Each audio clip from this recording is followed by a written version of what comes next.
Hello everyone, I am Abadur Rahman and in this video I am going to explain chapter 18, chapter name Congruency of Triangles of class 7 Mathematics. So let's start the video from basic concept related to congruency. First of all, that what is congruency of triangle? What mean of congruency? पहले हम discuss कर लेते हैं कि कॉन्ग्रेंसी word किस type के figure के लिए यूज़ किया जाएगा, उसके बाद कॉन्ग्रेंसी ऑफ ट्रायंगल के बारे में डिस्कस करेंगे। तो कॉन्ग्रेंसी का मतलब हो गया इस तरीके का शेप जिसका या इस तरीके का फिगर जिसका शेप एंड साइज़ बिल्कुल एक जैसा हो। मीन्स उसकी लेंथ ब्रेथ हाइट अगर उसमें हो तो सारी डायमेंशन उसकी आपस में सेम हो, या लेंथ के इक्वल हो, ब्रेथ के इक्वल हो, हाइट के इक्वल हो। सपोज कोई सर्किल है तो उसमें लेंथ ब्रेथ हाइट तो नहीं होगी बट उसकी रेडियस सेम होनी चाहिए। इसी तरीके की आपके बुक में कुछ फिगर दिए गए हैं।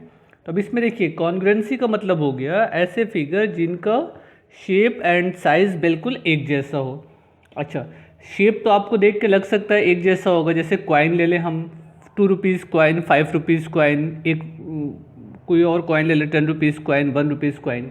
तो सारे कॉइन तो आपके सर्कुलर शेप में होंगे बट उनका साइज़ अलग अलग होगा, तो वो कॉन्ग्रुएंट नहीं कहलाएंगे। शेप सेम है बट साइज़ नहीं सेम है। तो ऐसा कोई फिगर हो जिसका शेप एंड साइज़ दोनों एक जैसा हो, दोनों सेम हो, तो वो कॉन्ग्रुएंट कहलाएगा। जैसे देखिए ये बुक में आपके दिया गया है, स्टार फॉर्म में है। अब ये देखने में तो एक जैसे लग रहे हैं, अगर इनका साइज़ भी एक जैसा होगा, साइज़ कैसे एक जैसा मालूम होगा? अगर हम एक फिगर को दूसरे फिगर के ऊपर रख दें और दोनों फिगर का कोई भी पार्ट बाहर की तरफ ना आए तो वो आपका शेप एंड साइज़ बिल्कुल एग्जैक्ट सेम होगा, तब वो फिगर आपका कॉन्ग्रुएंट कहलाएगा। इसी तरीके से यहाँ पे दो फिगर दिए गए, इसको हम इसके ऊपर रख दें तो दोनों फिगर एक दूसरे को ओवरलैप करें, बिल्कुल एक दूसरे को छुपा लें। ऐसा ना हो कि कोई एक पार्ट किसी भी फिगर का बाहर हो, तो वो आपका कॉन्ग्रुएंट ट्रायंगल कहलाएगा। इसी तरीके से नीचे देखिए एक शेप और दिया गया है। ये दोनों शेप, ये शेप एक जैसे हैं बट साइज़ में फ़र्क है।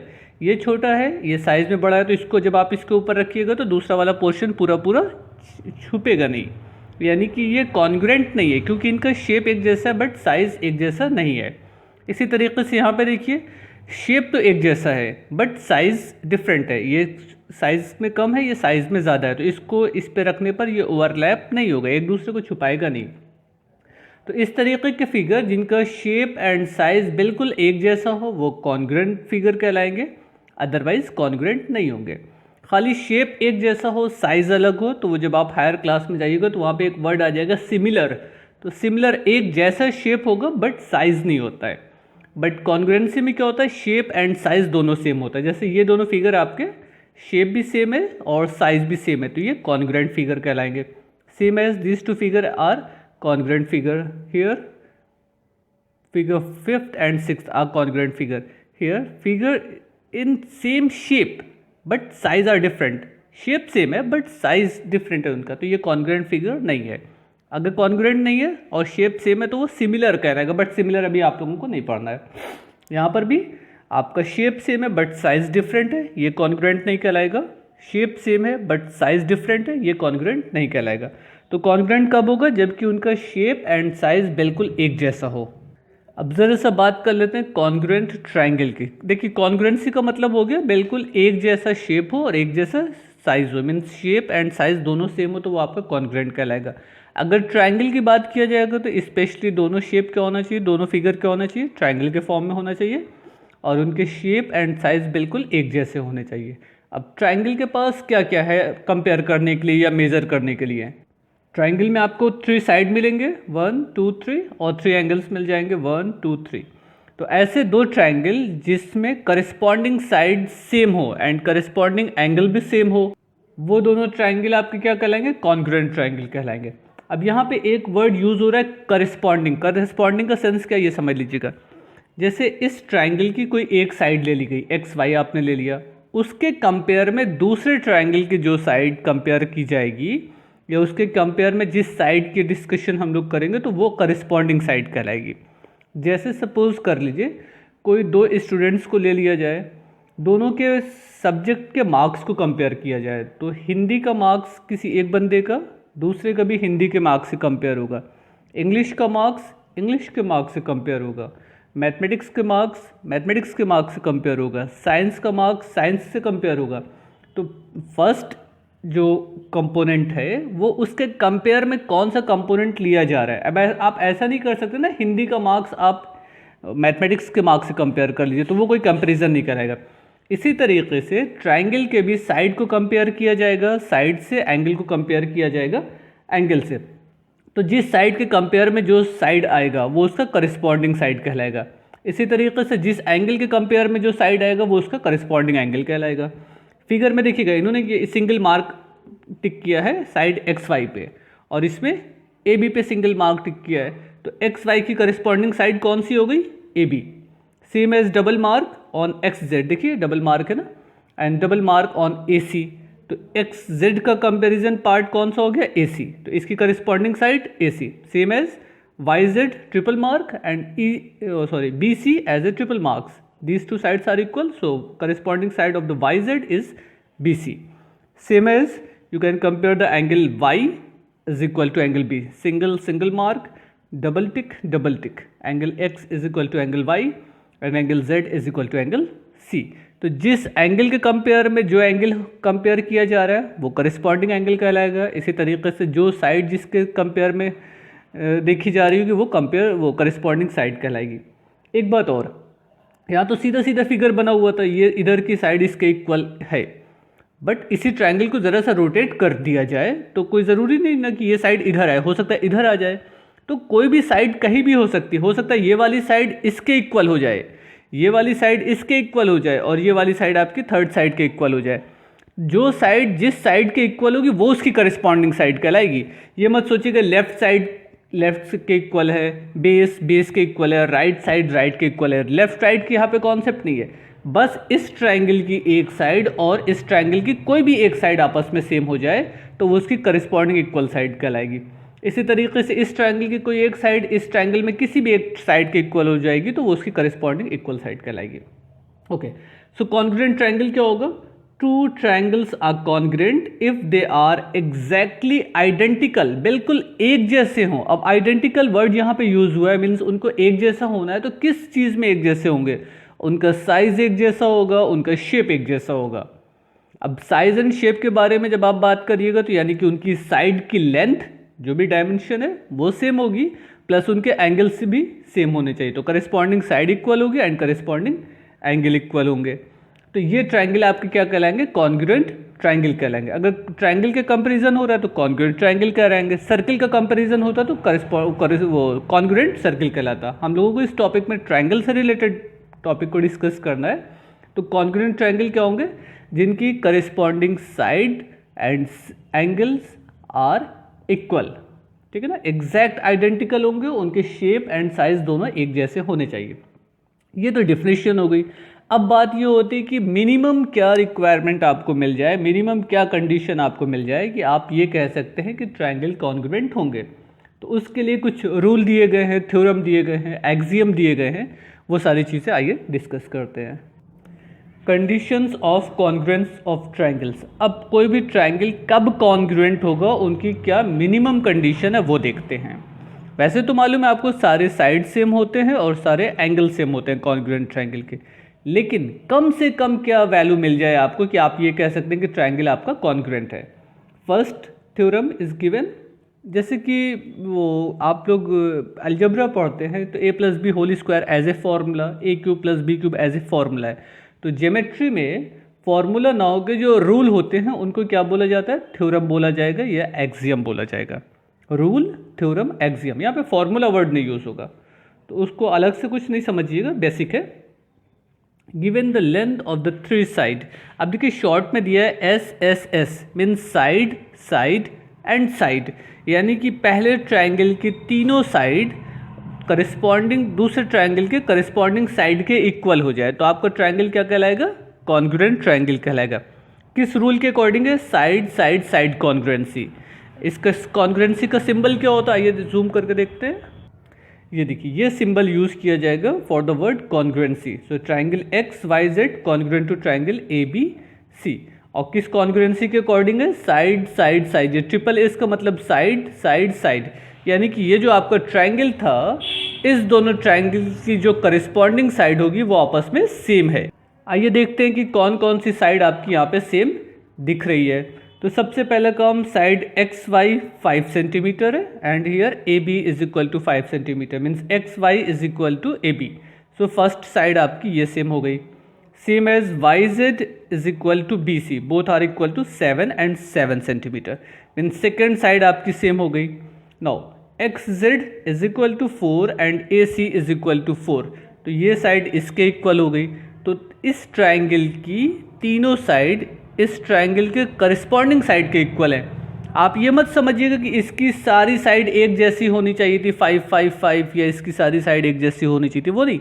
इसमें की एक साइड इसकी एक साइड के इक्वल होना चाहिए, इसकी एक साइड इसकी एक साइड के इक्वल होना चाहिए, और इसकी एक साइड इसके इक्वल होना चाहिए। तो इस तरीके का अगर रिलेशन मिल जाए कि करस्पॉन्डिंग साइड मीन्स तीनों साइड सेम है, इसलिए side side side word use हो रहा है, एस एस एस, ठीक है ना, in short form S S S congruency और एस एस एस रूल। और next method, given the length of 2 side and 1 angle. अभी देखिए इससे पहले वाले में क्या था, 3 साइड थे, एस एस एस, यहाँ पर S A S means side, उसके बाद एंगल, फिर साइड। ध्यान दीजिएगा, 2 साइड के बीच का एंगल सेम है, ये भी समझिएगा। पोजीशन भी जरूरी है, किस ऑर्डर में आप कॉन्ग्रुएंसी का रूल अप्लाई कर रहे हैं, ठीक है। In triangle X Y Z and A B C, देखिएगा ये साइड इसके इक्वल है, Z X is equal to ये हो गए, और इस दोनों साइड के बीच का एंगल सेम है, इस दोनों साइड के बीच के एंगल के। तो ज़रा सा फिर से ध्यान दीजिएगा, ये साइड हो गई, ये साइड हो गई, उसके बीच वाला एंगल सेम है। इसी तरीके से ये साइड और ये साइड सेम हो गई, इसके बीच का एंगल सेम है, इसलिए यहाँ पर एंगल की जो पोजीशन है वो मिडिल पोजीशन है between S and S, means 2 S के बीच में ए लिखा गया है। आप ऐसा मत करिएगा कि साइड साइड एंगल कर दिया, तो वो बात नहीं है। यहाँ पर एंगल की पोजीशन क्या होनी चाहिए, मिडिल ऑफ 2 गिवन साइड। तो इस तरीके की कॉन्ग्रुएंसी होगी तो आपकी कॉन्ग्रुएंसी क्या कहलाएगी, side angle side congruency, means 2 corresponding side same हो और उनका मिडिल एंगल, उनके बिटवीन एंगल भी सेम हो, तब आपकी कॉन्ग्रुएंसी क्या होगी, कॉन्ग्रुएंट ट्रायंगल। कॉन्ग्रुएंसी क्या कहलाएगी, साइड एंगल साइड कॉन्ग्रुएंसी कहलाएगी। अब बाकी ये सिंबल है, इस पर अभी हम और डिस्कस करेंगे, उसमें टेंशन नहीं है। अच्छा, यहाँ पे भी देख लेते हैं। देखिए ये साइड इक्वल है इसके और ये वाली साइड इक्वल है इसके, तो 2 साइड तो सेम मिल गई आपको, बट इस दोनों साइड के बीच का एंगल 40 डिग्री है, और यहाँ पे इस दोनों साइड के बीच का एंगल ये वाला होता ना, जबकि यहाँ पर 40 दिया, तो ये ट्रायंगल और ये ट्रायंगल आपका कॉन्ग्रुएंट ट्रायंगल नहीं कहलाएगा। ये मत सोचिएगा कि खाली नंबर सेम दिख रहा है तो आप उसको कॉन्ग्रुएंट ट्रायंगल कह दीजिए, नहीं, ऐसा नहीं है। दोनों साइड के बीच का एंगल सेम होना चाहिए। यहाँ पर इस दोनों साइड के बीच का एंगल ये वाला कहलाता, इसलिए ये और ये ट्रायंगल आपका कॉन्ग्रुएंट नहीं है। ऐसे यहाँ पर देख लीजिए 4 सेंटीमीटर 5 सेंटीमीटर, इसके बीच का यहाँ पर एंगल बन रहा है, तो ये ट्रायंगल इसके सिमिलर नहीं है। क्लियर, ये 2 चीज़ें समझ में आई, सॉरी इसके कॉन्ग्रुएंट नहीं है। No, third rule, given the length of 1 side and the size of 2 angles. अब देखिए इससे पहले वाले में क्या था, 2 साइड सेम थे, उनकी मिडिल एंगल आपका बिटवीन एंगल सेम था, वहाँ पे साइड एंगल साइड लिखा गया था। यहाँ पर क्या है, 2 angles are equal and the middle length are also same, means angle side angle. तो अब देखिए ये एंगल इक्वल हो गया इसके, ये वाला एंगल इक्वल हो गया इसके, और इस दोनों एंगल के बीच की साइड ये है, इस एंगल से इस एंगल को जो ज्वाइन करने वाली लाइन है वो 4 सेंटीमीटर है। इसी तरीके से इस दोनों एंगल को ज्वाइन करने वाली लाइन आपकी 4 सेंटीमीटर है। अगर ये 4 सेंटीमीटर यहाँ ना होकर यहाँ पर होती तो आपको ट्रायंगल कॉन्ग्रुएंट नहीं होता। Angle side angle, angle side angle, ये दोनों ट्रायंगल क्या है आपका, कॉन्ग्रुएंट ट्रायंगल कहलाएगा। इसी तरीके से देखिए यहाँ पे एक इन्होंने एग्जाम्पल दिया हुआ है, ये दोनों ट्रायंगल आपका कॉन्ग्रुएंट ट्रायंगल है कि नहीं है, ये समझते हैं। एंगल एंगल, ये साइड इसके बीच में नहीं आ रही है, एंगल एंगल, ये भी साइड इसके बीच में नहीं आ रही, बट ये थ्योरम भी अप्लाई होता है, ये दोनों ट्रायंगल आपको कॉन्ग्रुएंट कहलाएगा। ये रूल साइड के साथ नहीं हो सकता बट ट्रायंगल के साथ हो सकता है। रीज़न ये है कि ट्राइंगल के जो sum of all three angle of a triangle should be 180 degree. तो अगर दो एंगल सेम है, जैसे ये दोनों एंगल इस दोनों एंगल के इक्वल है ना, 40 एंड 40, 30 एंड 30, तो 100% जो थर्ड एंगल होगा वो थर्ड एंगल के इक्वल आपका होगा। थर्ड एंगल हमको कितना मिल जाएगा? अब अगर इस एंगल को हम फाइंड करें तो 30 + 40 70 डिग्री, 180 से 70 माइनस करेंगे तो ये एंगल हमको मिल जाएगा 110 degree. Same as here, 30 + 40 70 degree, 180 - 70 110। तो अब देखिए एंगल, ये एंगल और इसके बीच की साइड सेम हो गई ना, तो ये ट्राइंगल आपका कॉन्ग्रुएंट कहलाएगा। लेकिन ये एंगल मालूम तो नहीं था, बट आपने कॉन्ग्रुएंसी को अप्लाई कर दिया, यानी कि ट्राइंगल आपको कॉन्ग्रुएंट मिल गया। तो किस रूल के अकॉर्डिंग मिला? एंगल एंगल, और इस एंगल के बाहर की साइड, तो ये कॉन्ग्रुएंसी क्या कहलाती है? Angle angle side. ठीक, ये भी कॉन्ग्रुएंसी होती है और ये भी होती है एंगल साइड एंगल। ठीक है, तो अगर से दो एंगल मालूम है आपको, तो साइड बीच में होगी तो भी कॉन्ग्रुएंट होगा और साइड बाहर होगी तो भी कॉन्ग्रुएंट होगा। बट अगर दो साइड दिए जाए तो ये रूल नहीं होता। ये रूल तभी होगा जबकि टू एंगल एंड साइड दी गई हो। ये सब चीज़ें तो बहुत बेसिक हैं, तो ऐसा समझिएगा, आपकी बुक में है। तो ये टॉपिक ज़रा से एक्सरसाइज स्टार्ट करने से पहले ये जो रूल रेगुलेशन दिए गए इनको अच्छे से पढ़िए, एग्जाम्पल को लगाइएगा, तब एक्सरसाइज पे आइएगा। एक और थ्योरम देख लेते हैं, एक और रूल देख लेते हैं कॉन्ग्रुएंसी का, लास्ट है ये। Given the hypotenuse and one side of a right angle triangle are given, RHS congruency, right angle hypotenuse side. देखिए right angle hypotenuse and side. Right angle मतलब ऐसी कॉन्ग्रुएंसी जो कि राइट एंगल में apply हो रही है, तो ये एंगल और ये एंगल आपका राइट एंगल है। हाइपोटेनस सेम हो, just opposite side of a right angle is called hypotenuse, इसके अपोजिट जो होगा ये हाइपोटेनस कहलाएगा। ठीक है ना, तो ये भी 5 सेंटीमीटर है, ये भी 5 सेंटीमीटर है। एंड इस साइड राइट एंगल हो गया, हाइपोटेनस सेम हो गया, और कोई एक साइड सेम होनी चाहिए, कोई भी साइड, चाहे ये वाली सेम हो जाती चाहे ये सेम हो जाती। तो ये साइड 4 सेंटीमीटर है और ये साइड भी आपकी 4 सेंटीमीटर है। तो राइट एंगल है, हाइपोटेनस भी सेम है and a side are equal, so this two triangle are called by the right angle hypotenuse congruency, side congruency, this two triangle are congruent. तो ये रूल कब लगेगा? जबकि ट्राइंगल आपका राइट एंगल हो, हाइपोटेनस सेम हो और कोई एक साइड सेम हो, ये वाली साइड सेम हो जाए या ये वाली साइड सेम हो जाए, कोई भी एक साइड इसके इक्वल हो जाए, तो ट्राइंगल आपका कॉन्ग्रुएंट होगा। क्लियर? तो ये तो आपके हो गए basic rule. Now start exercise 18A। State whether or not the following pairs of a triangles are congruent, write the result in symbolic form. First part, apply side side side congruency rule. अब हमको ये बताना है कि यहाँ पे जो figure दिया गया, जैसे फर्स्ट 2 क्वेश्चन हो गए, last next 2 question, again 2 question and here 2 figures are given.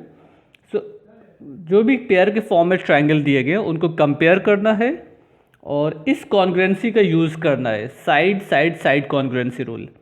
हमको बताना है कि ट्राइंगल कॉन्ग्रुएंट है कि नहीं, और अगर है तो किस ऑर्डर में कॉन्ग्रुएंट है, ये भी आपको लिखना होगा। तो ये तो इजी है कि यहाँ पे दे दिया गया साइड साइड साइड कॉन्ग्रुएंसी को हमको चेक करना है। So let's start from first question, first part. अब देखिए ये क्वेश्चन आपका सॉल्व कैसे होगा, खाली एक बार लिखने का तरीका आपको बता दिया जाता है, बाकी आप 2-4 बार इसको लिखिएगा तो खुद ही समझ में आ जाएगा कि कैसे हमको लिखना है। तो हमको किस 2 ट्राइंगल को कंपेयर करना है, triangle ABC and triangle PQR। इसी 2 ट्राइंगल को कंपेयर करके हमको बताना है कि ट्राइंगल आपका कॉन्ग्रुएंट है या नहीं है। तो सबसे पहला काम देखिए, यहाँ पर एक साइड की लेंथ दी गई है 2.6 सेंटीमीटर। इस ट्राइंगल में 2.6 और कहीं है, देखिए ये 2.6 है और इत्तेफाक से यहाँ पर भी 2.6 सेंटीमीटर दिए। तो आप इसको ऐसे लिख दीजिए, AB = PQ, both are equal to 2.6 centimetre. हो गए। नेक्स्ट साइड BC 3.5, इसमें QR 3.5 है, तो आप यहाँ पे लिखिएगा BC = QR = 3.5 सेंटीमीटर। सेकेंड हो गए। And one more, AC = PR, AC = PR, ये कितने हो गए? 3 सेंटीमीटर। अब देखिए आपको ये साइड इसके इक्वल मिल गई, ये साइड इसके इक्वल मिल गई और यहाँ की साइड इसके इक्वल मिल गई।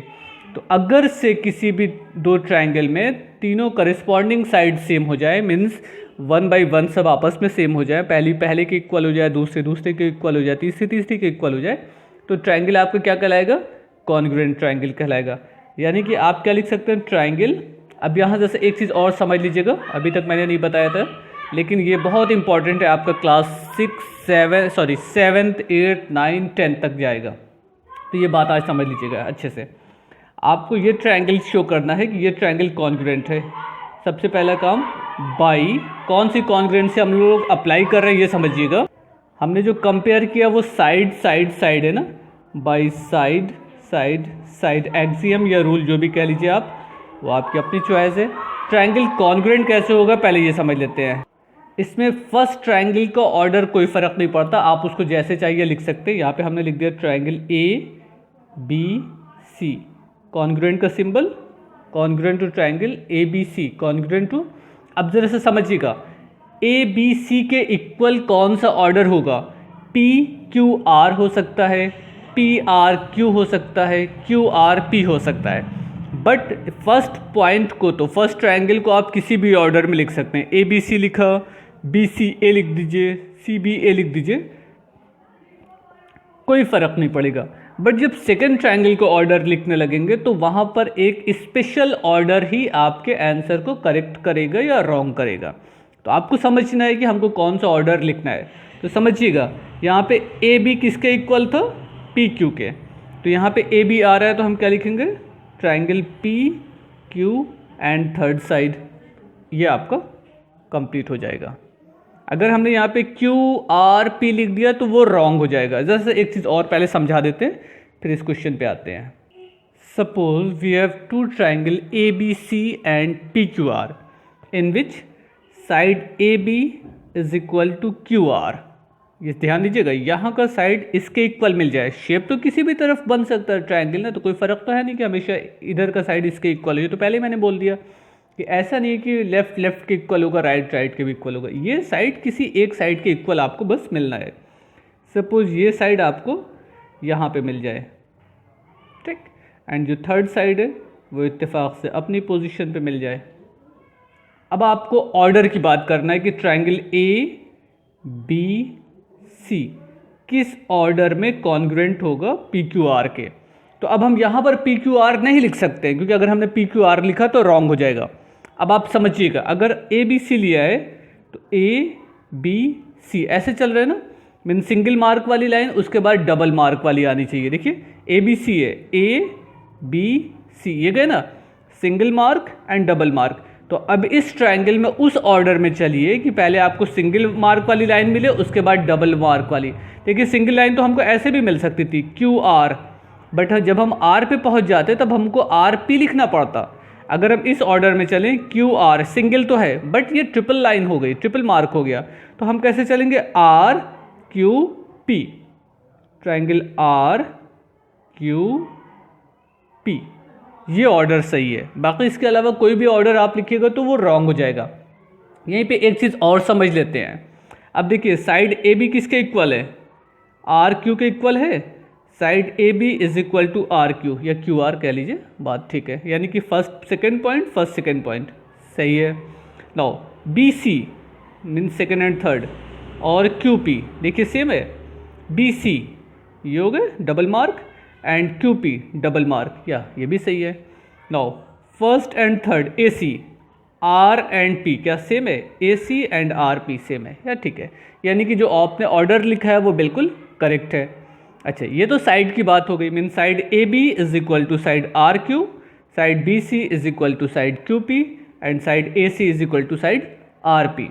इसी तरीके से एंगल को कंपेयर करेंगे। Angle A is equal to angle R, angle A is equal to angle R। ये एंगल किसका इक्वल होगा? इसके। देखिए यहाँ पे फर्स्ट पोजीशन पे A है, यहाँ पे फर्स्ट पोजीशन पे R है।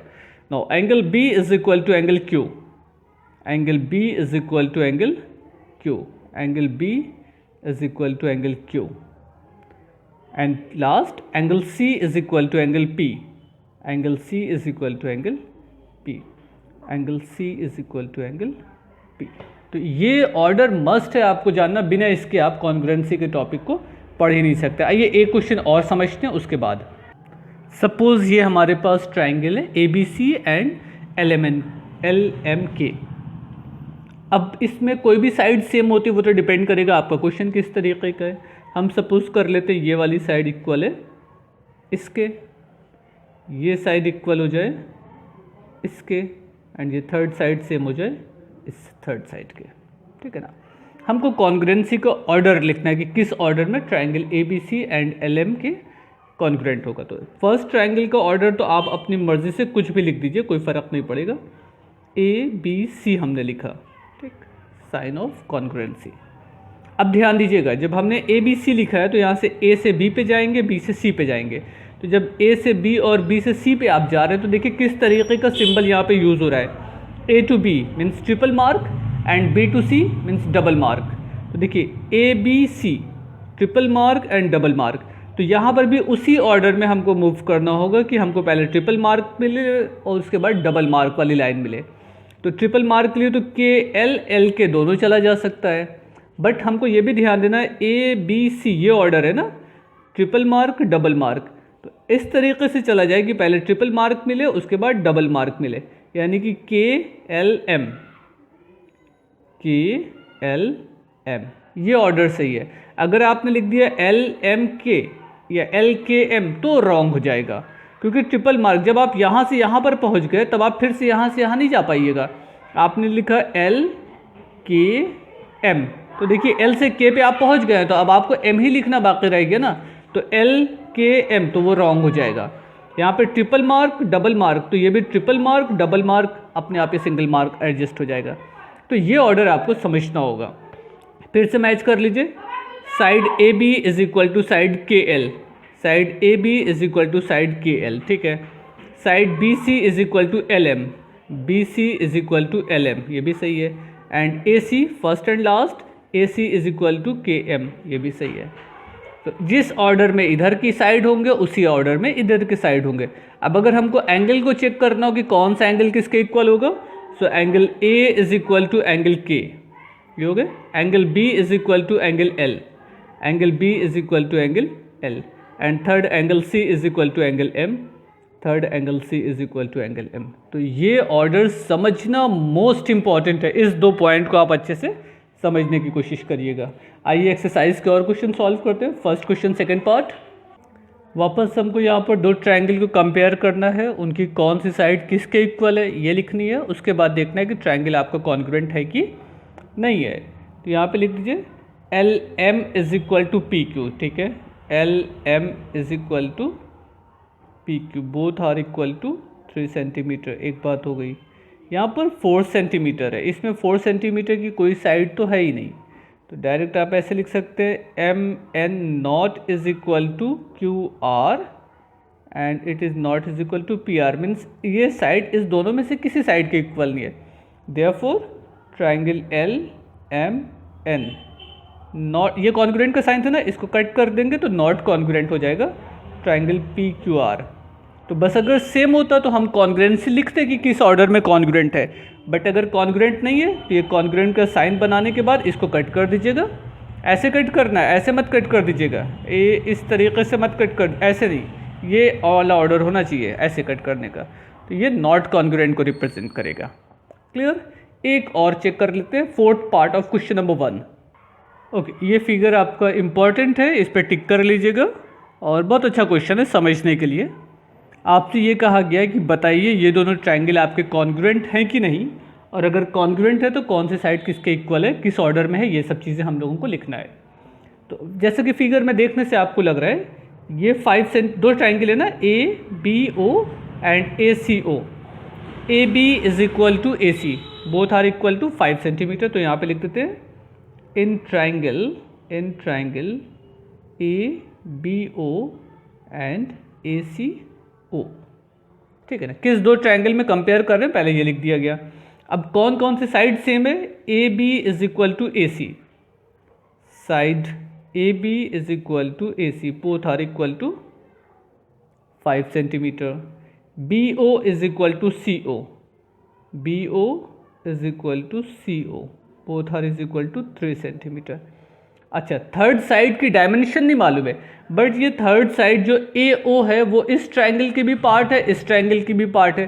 तो एक ही लाइन दोनों ट्रायंगल में, तो जाहिर सी बात उसकी लेंथ सेम है ना, यानी कि इस ट्रायंगल की एक साइड ए ओ है और इस ट्रायंगल की भी एक साइड ए ओ है, और दोनों सेम साइड है, कॉमन साइड है, तो वो तो लेंथ सेम होगी। Means A O is equal to A O as a common. तो ये आपका ट्रायंगल कॉन्ग्रुएंट हो गया। बाई एक्सियम कौन सा लगेगा? By the side side side rule, triangle A B O congruent to triangle. अब यहाँ पे ऑर्डर की हमको बात करना है। A B O means 5 centimetre and then 3 centimetre, same as here A C O 5 centimetre and then 3 centimetre. Triangle A C O, A O C मत लिख दीजिएगा, वो रॉन्ग हो जाएगा। तो इस तरीके से आपका ये क्वेश्चन भी कंप्लीट होता है। तो question number first second and fourth part हम लोगों ने सॉल्व किया है। इसको आप अपने से चेक कर लीजिए कि ट्रायंगल कॉन्ग्रुएंट है कि नहीं। अगर कॉन्ग्रुएंट है तो किस ऑर्डर में है ये भी लिखने की कोशिश करिएगा, और अगर कॉन्ग्रुएंट नहीं है तो वो आपको पता चल जाएगा कंपेयर करके कि कॉन्ग्रुएंट है कि नहीं। वैसे देख के तो नहीं लग रहा है, 3.4 सेंटीमीटर यहाँ की एक साइड है, इसमें 3.4 कहीं नहीं है, तो इक्वल तो नहीं है। जब एक ही साइड इक्वल नहीं है तो बाकी साइड को कंपेयर करने का कोई फ़ायदा नहीं है। तो आप सिंपली कह दीजिएगा this two triangle are not congruent to each other. Clear? Now from section B we will discuss in another video. So try to solve all the example of this exercise.